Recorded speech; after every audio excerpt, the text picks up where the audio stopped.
On pense toujours qu'on est quitté parce qu'on est la mauvaise personne, parce qu'on avait trop de défauts. Et je vais vous révéler dans cette vidéo aujourd'hui que vous avez peut-être été largué parce que vous étiez la bonne personne. C'est-à-dire en gros, la personne parfaite pour votre ex. Je veux pas qu'on soit dans le déni, je veux pas qu'on invente quelque chose qui n'existe pas.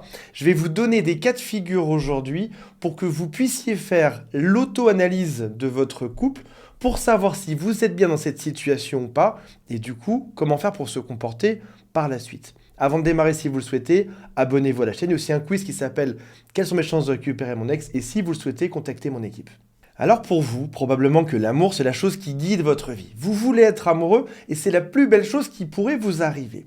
Mais pour d'autres, c'est différent. Parce qu'en réalité, s'engager, potentiellement, c'est le risque de souffrir. On ressent des choses positives quand on est amoureux, on ressent aussi des choses négatives lorsqu'il y a des disputes. Je vous donne des phrases et dites-moi en commentaire si j'ai raison ou pas. Aimer, c'est savoir lâcher prise. En gros, c'est donner son cœur à l'autre. Cette image est belle parce que c'est vraiment ce qui se passe. Les battements de notre cœur, positifs ou négatifs, c'est l'autre qui va les contrôler. C'est aussi ressentir tout un tas d'émotions qui sont majoritairement positives, mais qui peuvent être aussi très négatives en cas de rupture amoureuse. Il y a un dicton qui est atroce, probablement le pire au monde, qui dit la chose suivante, vous avez déjà dû l'entendre. Le couple idéal, c'est lorsque l'autre est plus amoureux que toi tu ne l'es. C'est affreux parce qu'en réalité, déjà, on devrait tous les deux être amoureux, et puis il y a des alternances. Parfois c'est l'un qui l'est plus, parfois c'est l'autre. Une chose est certaine, on ne peut pas choisir de tomber amoureux. C'est-à-dire que quand tu es dans un couple et que ça se passe bien, tu vas forcément ressentir beaucoup de choses pour l'autre et finir par tomber amoureux à un certain moment. Et ça a son importance.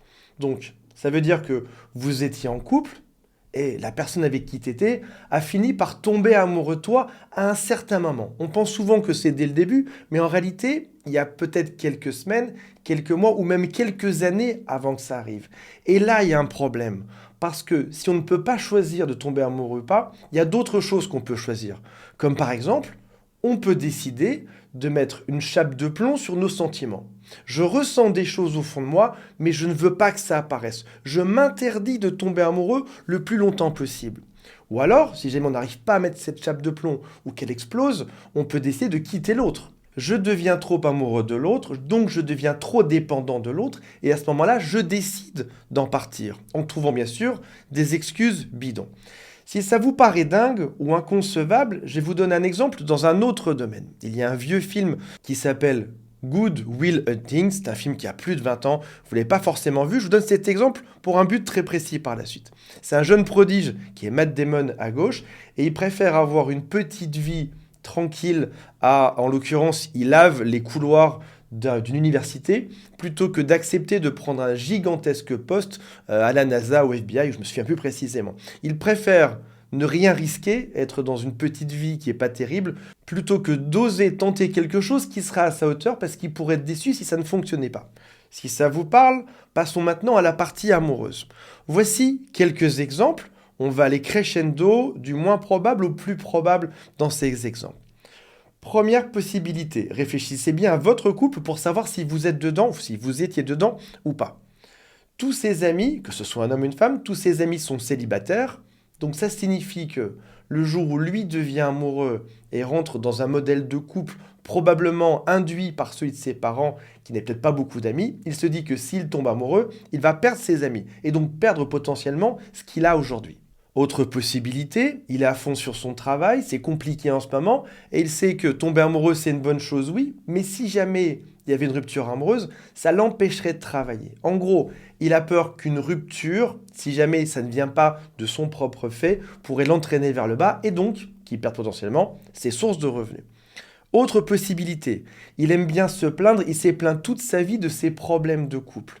Et il sait qu'il attire ou qu'elle attire l'attention comme ça sur lui aujourd'hui. Et si jamais ça commençait à bien fonctionner pour lui, il n'aurait plus rien à raconter. Oui, c'est réellement possible, j'ai déjà vu. Autre cas possible, et on arrive sur des cas qui sont beaucoup plus fréquents là. Cette personne est déprimée, homme ou femme encore une fois, et vous ne l'êtes pas. Et il sent bien qu'il fait tout pour que vous soyez dans son état. Malheureusement, vous êtes beau, belle, rayonnant, en forme. Et du coup, pour vous préserver ou pour pas vous mettre dans cet état-là, il préfère partir et rejoindre des gens qui lui ressemblent. En gros, des gens qui sont déprimés. Donc oui, vous êtes trop bien, trop en forme pour cette personne-là. Il peut y avoir aussi le syndrome de l'imposteur. En gros, cet homme ou cette femme n'a jamais eu le droit à l'amour, que ce soit dans son enfance avec ses parents, que ce soit avec ses amis ou dans ses couples. Et là, tout d'un coup, ça fonctionne pour lui. Et il a l'impression qu'il n'a pas le droit d'avoir tout ça. Il n'a jamais de toute sa vie eu ça. Il ne le mérite pas pour une raison psychologique qui lui est propre. Et il a peur que être heureux ne soit pas fait pour lui. Je vous promets que, encore une fois, j'ai déjà vu en coaching.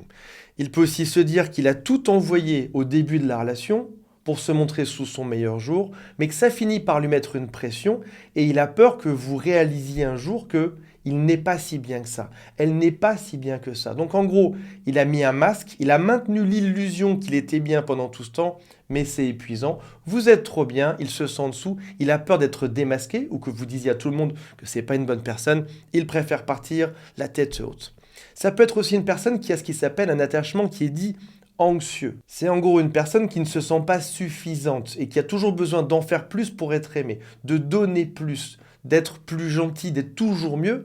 Et si jamais deux personnes qui sont en attachement anxieux se rencontrent, ou si jamais simplement vous venez lui donner ce dont il a besoin, il ne peut plus être dans cette prophétie auto-réalisatrice qui serait je suis dépendant, j'ai besoin qu'on me rejette, et là je tombe sur une personne qui ne me rejette plus aujourd'hui. Et donc c'est perturbant dans son schéma parce qu'il pense que pour être aimé, il doit être rejeté. Ce qui signifie que si vous avez un attachement qui est dit sain ou un attachement anxieux, ça ne correspond pas. Il a besoin de trouver un profil évitant. Autre type de situation, il n'est pas anxieux, il est à l'inverse, il est profil qui est dit évitant. En gros, il a un mauvais schéma familial et il a appris que amour égale danger. Sa mère n'a jamais été heureuse dans son couple, elle est restée là pour les enfants éventuellement, et lui, dans sa tête d'enfant à l'époque, il a associé le fait que sa mère soit amoureuse et donc elle est triste. Il ne veut pas vivre ça aujourd'hui. Amour signifie danger. Ou alors il veut juste reproduire un schéma familial, il est proche du père ou de la mère, qui est jamais heureux et il veut juste rester pareil. Parce que si jamais il devenait heureux, ça signifierait qu'il trahirait ses pères. Il serait différent d'eux. Je vous ai listé les situations les plus classiques, il y en a beaucoup d'autres, mais en tout cas, dans toutes celles-ci, vous avez des pistes pour penser à votre couple. Est-ce que l'une de ces situations correspondrait à son profil? Quand on est dans n'importe laquelle de ces situations, voici ce que ça va provoquer chez lui.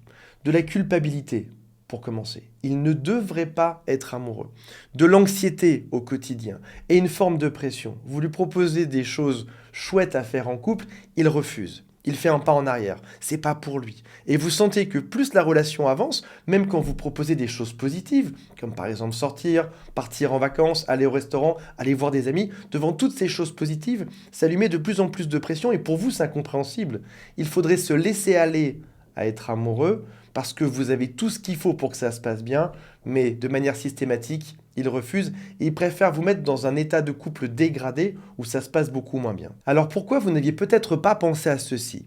Tout d'abord parce que c'est bien justifié. C'est un schéma, on parle d'un narratif interne qui est très bien raconté. Il y a toute une histoire dans sa tête qui fait qu'il utilise les mêmes prétextes à chaque fois. Ça ne va pas parce que ton problème c'est celui-ci ou celui-là. Parce que tu as tel type de défaut. Qu'on se mette d'accord, on a tous des défauts et des qualités sur Terre. Mais il va insister particulièrement sur vos quelques défauts, avec des exemples où, dans son histoire, dans ce fameux narratif, tout vous incombe. C'est votre problème et c'est pas le sien. Même un petit détail pourrait vous être reproché.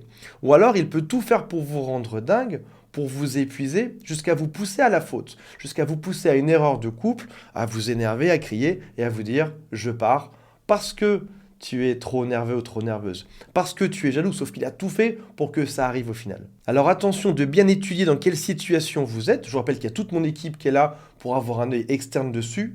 Il y a un lien qui est juste sous cette vidéo.